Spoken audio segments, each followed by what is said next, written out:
Supermassive black holes, वो engines जो हमारे यूनिवर्स को चलाते हैं। आपको बता दूं, super massive black holes galaxies के एवोल्यूशन में सबसे बड़ा रोल निभाते हैं।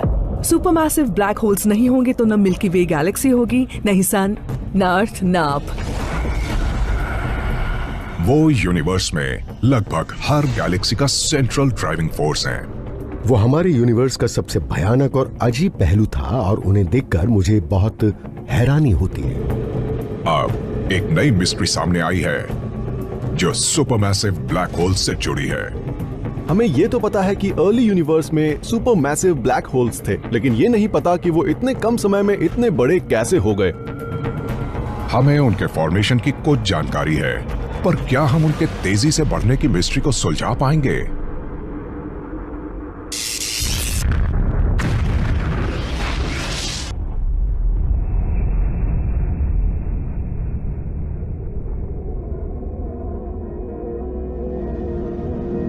दो 2017 में यूनिवर्स पर नजर रखने वाले साइंटिस्ट्स को कुछ ऐसा दिखा जिसकी उन्हें बिल्कुल उम्मीद नहीं थी।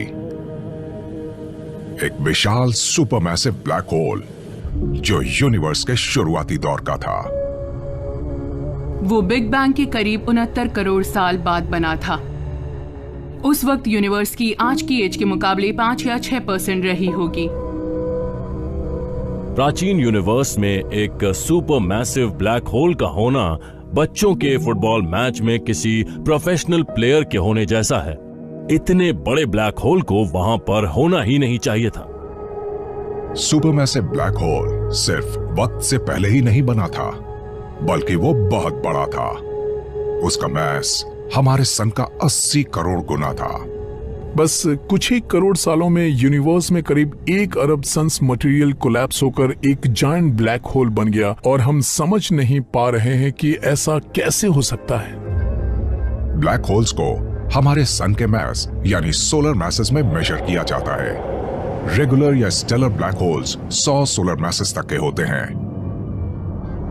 सुपरमैसिव ब्लैक होल्स का मैस 1 लाख से अरबों सन्स के बराबर होता है और साइंटिस्ट्स को अर्ली यूनिवर्स में ऐसे लगभग 100 ब्लैक होल्स का पता चला है।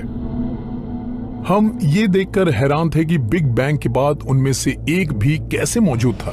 सच कहूं तो शुरुआत में हमें ये अजीब लगा, पर फिर हमें पता चला कि ऐसे ब्लैक होल्स बहुत बड़ी संख्या में हैं और वो यूनिवर्स की शुरुआत से एग्जिस्ट कर रहे हैं। ये कमाल की बात थी।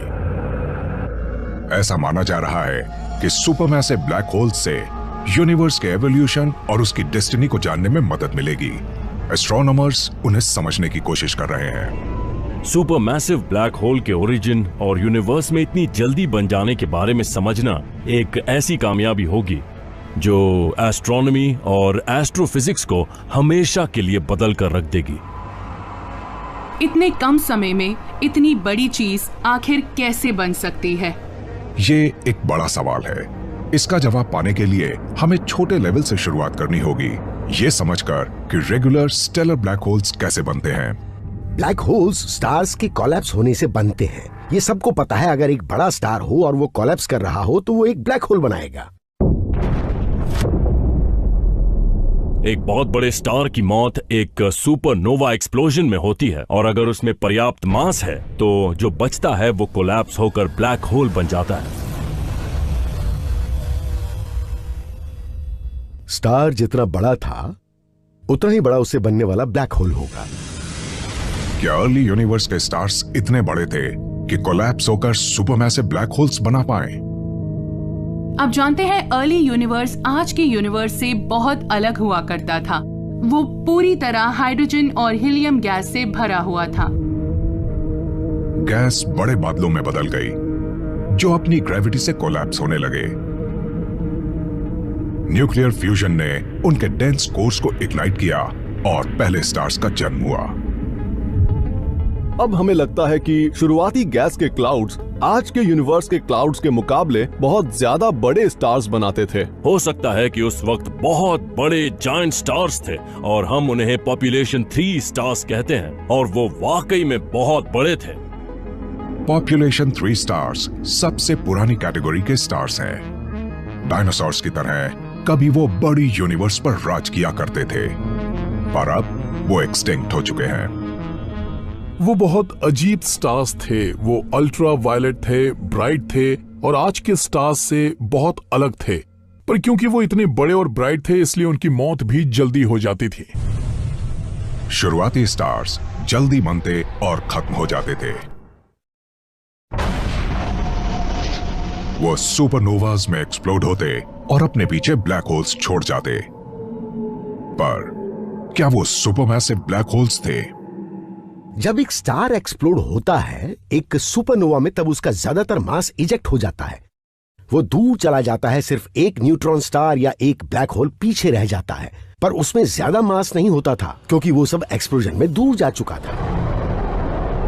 भले ही पॉपुलेशन 3 स्टार्स अर्ली यूनिवर्स में बहुत बड़े थे, पर वो इतने बड़े नहीं थे कि एक्सप्लोड होने पर अपने पीछे एक सुपरमैसिव ब्लैक होल छोड़ सके। अगर हम सुपरनोवास को पूरी तरह से हटा दें, तो सुपरमैसिव ब्लैक होल्स की फॉर्मेशन को समझने का एक तरीका हो सकता है। क्या एक डाइंग स्टार का पूरा मैस कोलैप्स होकर ब्लैक होल बना सकता है? इसका जवाब एक गैलेक्सी में मिल सकता है जिसका नाम है फायरवर्क्स गैलेक्सी।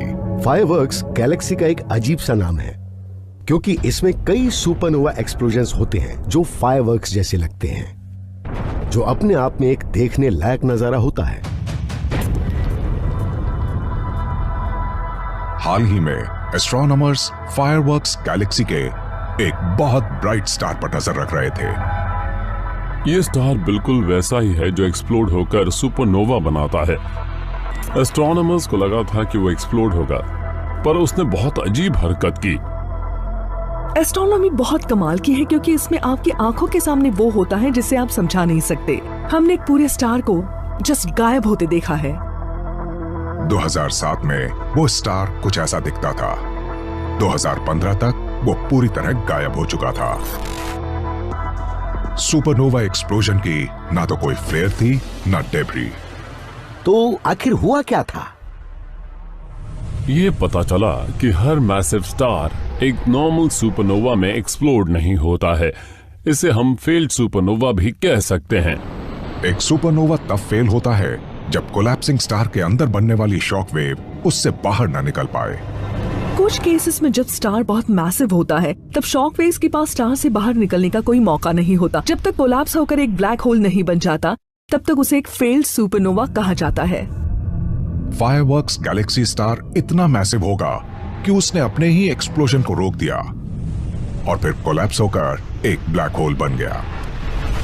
सब कुछ कोलैप्स होकर ब्लैक होल बन जाता है। एक ऐसा ब्लैक होल हो सकता है जिसमें ओरिजिनल स्टार का सारा मास हो।